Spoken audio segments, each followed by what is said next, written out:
Ladies and gentlemen, boys and girls, welcome to my worldwide audience to the preview of Basel and Vienna. Okay, guys? Just going to go through a quick preview. Couldn't do it before the tournament, but I'm doing it now. First, I'll go through Vienna. So we saw a great match. Medvedev wins 6-3, 6-3 over Thiem. Played at a very high level. Thiem playing a pretty good level, but not quite the consistency when matching up at the top level of Medvedev Thiem. So, Medvedev just a bit too consistent. He's going to play Sinner in the quarterfinals. He'll win that. Two close sets, I'd say. Could maybe go to three, but I think Medvedev will be too good. Because Medvedev beat Bashashvili 6-2, 6-2, then he'll play in the semi-finals. He's going to play Garon or Dimitrov. He'll win that in straight sets. He'll be through to the final.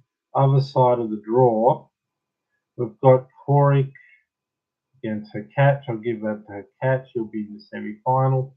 Shapovalov will beat Evans in straight sets. Then we'll have a semi-final with Shapovalov against Hurkacz. I would say 3 sets, tight one, two big power guys.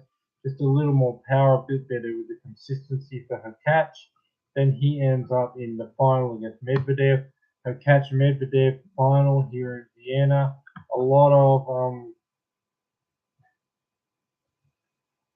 of close matchups between these guys. I can't get the head-to-head in this short time, but I know that they've won like a couple each. It's at least one each, probably 2-1 to Medvedev. But so it's a tough one to work out what's going to happen in this one. And then the fast, Hurkacz is going to go for the big serve, power game, shorten points, take time away, not allow Medvedev any time, not allow Medvedev in rallies and just overpower him. Whereas Medvedev's want to get him in the rallies, move him around, out rally him, expose his lack of movement, lack of consistency in the long rallies. I think because Hurkacz matches up against Medvedev, I'll give him a set. But I think Medvedev's playing, he played well in Astana. I don't know what happened with his injury against Djokovic. To me, it looked fake, but he played well there. He's been playing well here. And I think when Medvedev's at his best and Hurkacz, even though Hurkacz is going to go for the big serve, power game, rush him, overpower him, the fast indoor courts are going to help that. But then again, it's a bit slower this year, so I'll just say Medvedev will be able to get enough of his serve back, get him in enough long rallies, move him around, expose his lack of movement, and beat him with movement, consistency, and just out-rally him. And Hurkacz will have to go for too much power, too close to the line, too much risk, and too many errors. So he's going to be, to try to avoid the long rally, he's going to have to go for too much, too close to the line, make errors. Hurkacz, Medvedev is going to move him around, out-rally him. And when Hurkacz is sick of losing those long rallies, he's going to have to go for too much power close to the line, make errors, or not go for that much and just have Medvedev moving him around, out-rallying him. So by one of the sets, Hurkacz's powerful shots will land in. He'll overpower Medvedev. But 3 sets, so Medvedev's your champion here in Vienna.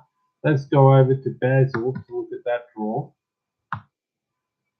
The top side of the draw was seeing Alcaraz. He's beat Van der Zandschulp. He's beat Draper. He beat Van der Zandschulp 6-4, 6-2. First match was 3 sets, so he's building into form. He'll overpower Pablo Carreno and Buster in the quarterfinals. Then a tough semi-final against Aliassime, the way he's playing. And really, this could go either way. But the fact of what I saw Aliassime do to Djokovic at the Laver Cup, and then at the French Open, taking Nadal to a 5th set. Nadal's only lost 3 matches at the French Open and only been to a 5th set in another 3 matches. So 6 matches in his life, he's either lost or taken to a 5th set. Aliassime, on his worst court, was able to push Nadal at the French Open to 5 sets and then beat Djokovic on his best court this and he's really on a run, really on fire. I think it's not the best court for Alcaraz. It could go either way. Alcaraz could very well win it, but the fact that since the US Open he's hardly played, and when he has played he's lost, whereas Aliassime's on this huge momentum run. I'm going to say I'm 51% for Aliassime, 49 for Alcaraz. So I'll say Aliassime in 3 sets. He'll use his serve, his power game. He'll shorten points. He'll take time away. He'll rush Alcaraz, and Alcaraz will never have time to set up on the forehand. Never really be able to get in any kind of rallies. Always be pressured and rushed. And Aliassime can use his serve, forehand, power game to rush, overpower, and take the time away and just shorten points and just blow them off the court with winners. And he'll beat Alcaraz in 3 sets. So that'll be a semi-final. If we look at the other side of the draw, Wawrinka's still in there against Agut. I mean, I'm just going to say he's going to overpower Agut. And then he's going to go through to play Rune. And because Rune won last week, I'll give this to him in the semi-final. Yeah, the semi-final that would be. Wawrinka against Holger Rune of Denmark. So Rune, I would say, tough resetter, just maybe be a lot of power and a bit too consistent, a bit too fit for Wawrinka at his age after still coming back off a long injury layoff. Had some time, but not all the way back yet. So Rune a bit too much power and consistency. So then we end up with a Aliassime, Holger Rune final. And I just think Aliassime just dominant. They both won their tournaments last week.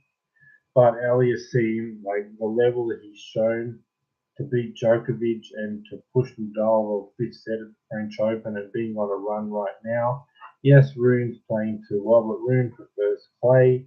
Aliassime's going to use this court where he can serve big. He can play the power game. He can attack. He can take risks. Rune won't be able to get into any kind of long rallies. Won't get any rhythm. Won't be able to set up on the forehand. Will always be rushed and always be pressured and never have enough time to set up through shots or develop rhythm or get in rally. And Aliassime's just simply going to overpower and serve, power, forehand, come into the net, and just a lot of big serving, a lot of winners, a lot of overpowering, and just a lot of rushing Holger Rune. And I mean, if he can do it against Alcaraz, who's better than Rune, I'm sure he'll win this against Rune. So I'll give it in straight sets since I said he'll beat Alcaraz in 3 sets, and Alcaraz is much better than Rune and a Grand Slam champion now. So Felix Auger-Aliassime will beat Rune, and he'll be your 2022 Basel 500 Series champion. And over in Vienna, I've got Daniel Medvedev. I've got him beating Hurkacz. So Daniel Medvedev will be your 2022 Vienna 500 champion, whereas over there in Basel, we've got Aliassime. So Aliassime is your champion. Medvedev's your champion here in Vienna, and Aliassime is your champion in Basel. So Felix Auger-Aliassime is your 2022 Basel champion, while Daniel Medvedev is your 2022 Vienna 500 champion. So Aliassime wins this 2022 500 in Basel. So Felix Auger-Aliassime, he'll be your 2022 Basel 500 champion, while Daniel Medvedev will be your 2022 Vienna champion. And those are your two champions, Aliassime in Basel and Medvedev in Vienna. I'll try to do a preview of the final, right before the final if I can. If not, I'll definitely review the tournament. But that's my video for today. Remember, this is the Tennis World or the Tennis Expert. come back for more videos, and so much more will be happening on this channel. But definitely it should be a preview of the final, if not a review, and then I'll have so much coverage in the next week. Paris Masters 1000, we've got the World Tour Finals coming up in Turin. I'll be covering that through the tournament. And then when the off season happens, don't just think we're done yet, because I'm going to go through all the matchups in 2023, the most important head-to-head matchups, tactics, what both players can do to win. So the off season, there'll be a lot going on, but we've definitely got Paris Masters 1000, top 8, and the rest of Basel and Vienna. Medvedev, your 2022 500 Vienna champion, while Aliassime is your Basel 500 champion. Be back here for my final preview. Should do it. Subscribe, bell notification, thumbs up. See you guys soon. Bye for now. Thanks for watching. Thanks for being with me, guys. Be back for my next video. Subscribe. Bye for now.